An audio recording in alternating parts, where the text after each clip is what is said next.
Peduli kasih di bulan Ramadan, pemerintah Desa Biren Menasah Capa, Kecamatan Kota Juang, Kabupaten Biren, mengajak puluhan yatim piatu di desanya untuk membeli baju lebaran.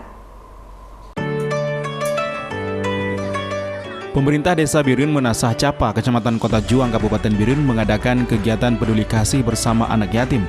Kegiatan ini bertujuan untuk berbagi kebahagiaan dengan anak-anak yatim di bulan Ramadan dan menyambut Hari Raya Idul Fitri.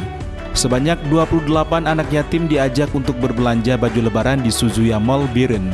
Sebelum berbelanja, mereka dibekali arahan oleh panitia kantor desa. Seharusnya tugas dan tanggung jawab kami untuk menjaga, mendidik, dan mendidik juga anak yatim ini demi kemakmuran desa kita juga.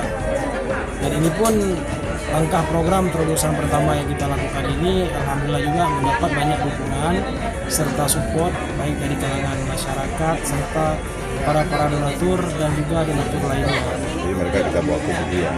Iya, kita bawa berbelanja ke Suzuya untuk mencari baju untuk kebutuhan lebaran. Zulkarnain mengatakan setiap anak yatim mendapatkan anggaran sebesar Rp500.000 untuk membeli baju yang mereka sukai. Mereka didampingi oleh panitia, kepala desa, dan perangkat desa. Selain berbelanja baju baru, anak-anak yatim juga diajak bermain game zone di Suzuya Mall, berkeliling kota dengan odong-odong, dan buka puasa bersama di BSD Premium Cafe Biren. Kegiatan ini terlaksana berkat donasi dari para donatur dan sumbangan dari warga Desa Biren Menasah Capa. Kegiatan peduli kasih ini merupakan wujud kepedulian dan perhatian pemerintah Desa Biren Menasah Capa terhadap anak yatim.